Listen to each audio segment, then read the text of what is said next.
Europe. Europe 1. Au 39-21, c'est le répondeur santé, vos questions et les réponses du docteur Kierzek. Oui, bonjour docteur, moi je suis Monique et j'habite Mâcon en Saône-et-Loire. Et si vous voulez, j'ai mon mari qui a été opéré de la prostate au mois de mai et depuis il fait de l'incontinence urinaire permanente. Et en plus, malheureusement, docteur, à ça s'ajoute un début d'Alzheimer.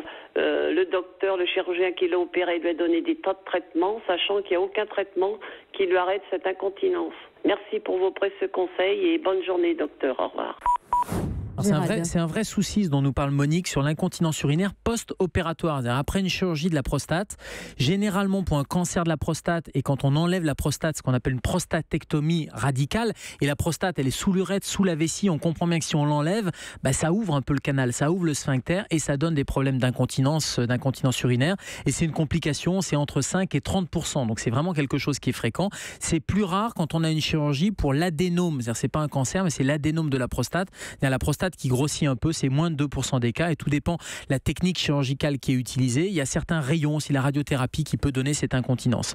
Dans les traitements, c'est vrai qu'il y a plusieurs choses. Déjà, il y a la rééducation périnéale, un peu comme après l'accouchement. C'est important parce que le périnée, il est là pour maintenir la continence et c'est aussi penser à cette continence urinaire. Ça veut dire qu'il y a non seulement la rééducation avec des kinés spécialisés du périnée, mais c'est aussi une rééducation comportementale pour que la commande neurologique puisse être synchronisée avec le périnée. Alors c'est vrai que c'est plus compliqué dans le cadre du mari de Monique, surtout s'il y a un début de démence d'Alzheimer. Ça peut être compliqué cette rééducation comportementale, mais sur ces mouvements de rééducation périnéale, c'est possible. Après, il y a des petits moyens. Il faut éviter les irritants vésicaux. Qu'est-ce qu'on appelle les irritants vésicaux ? C'est tout simplement le café, les épices, donc certains aliments qui vont aller exciter cette vessie. Il y a des médicaments qui existent aussi parce qu'il y a une hyperactivité de la vessie. Il y a certains médicaments qui peuvent être utiles et puis il y a des injections locales de toxines botuliniques, la même que celle qu'on utilise pour les rides.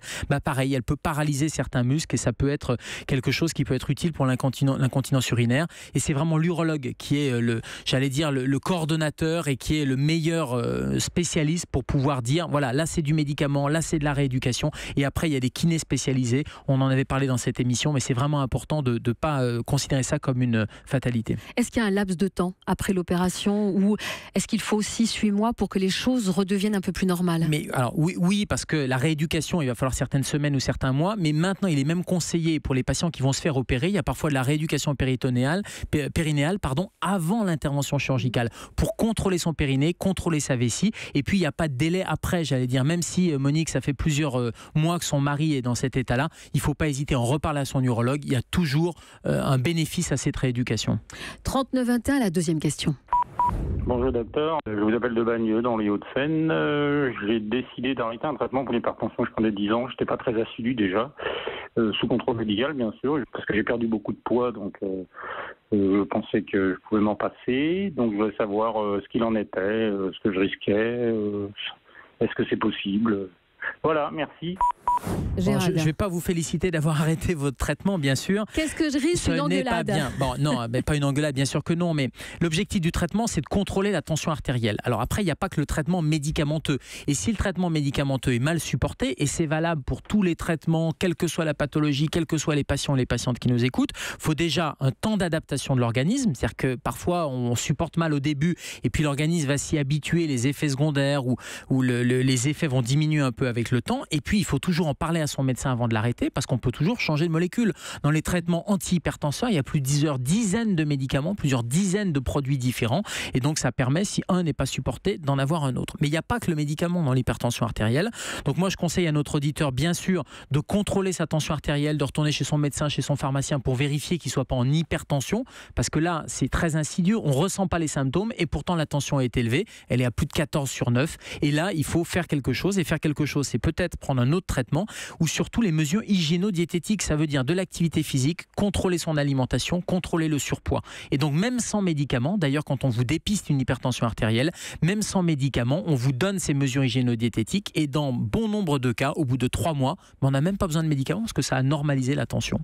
La dernière question aujourd'hui, c'est celle de Jeanne. Bonjour docteur, Jeanne de Toulouse. Voilà, j'ai été opérée de la cataracte il y a 1 an et depuis je ressens une gêne. Alors, en mai dernier, l'ophtalmo m'a prescrit des compresses à la camomille pour une blépharite, mais cela ne m'a rien fait. Alors, docteur, voyez-vous une solution pour mettre fin à cette gêne? Je vous remercie de votre aimable réponse. Gérald. Alors Jeanne, c'est vrai que les compresses à la camomille, c'est efficace pour l'extérieur de l'œil, pour les paupières, pour l'inflammation des paupières, ce qu'on appelle la blépharite, parce que ça va soulager les paupières, les faire dégonfler, augmenter la production de larmes et soulager la fatigue oculaire. En revanche, s'il y a autre chose, c'est-à-dire si vous êtes sur, par exemple, des petits corps flottants dans le vitré, des espèces de petites mouches qu'on voit, ça c'est une complication de l'intervention sur la cataracte, parce qu'on remplace le cristallin, les chirurgiens ophtalmos, parfois ça fait ces petits corps flottants à l'arrière de l'implant. L'autre chose qui peut se passer aussi, c'est que généralement pour que le support, l'implant tienne, eh bien, il y a la partie postérieure qui est laissée et ça peut s'opacifier aussi. Donc il faut vraiment, si les symptômes persistent, qu'elle consulte son ophtalmo. Puis juste quand on traite la cataracte, ça ne traite pas le reste. C'est-à-dire si la rétine, si le nerf optique est atteint d'une autre pathologie, ça ne va pas la corriger. Ça améliore avec la cataracte, mais ça n'améliore pas tout dans l'œil. Donc vraiment, consultation chez son ophtalmo, elle fera un examen ou il fera un examen complet et ça permettra de voir s'il y a autre chose et s'il y a une correction visuelle. Et juste dernier mot sur les couleurs. Quand on met un implant, ça change parfois les couleurs et il faut que le cerveau ait le temps de s'habituer. Là, au bout d'un an, il aurait dû avoir le temps de s'habituer théoriquement. Chaque jour, chaque après-midi, avec le répondeur santé, on répond à 3 de vos questions. Alors n'hésitez pas, vous nous appelez le 39 21. Vous vous laissez guider et dans les jours qui suivent, les réponses du docteur Kierzek. Europe 1.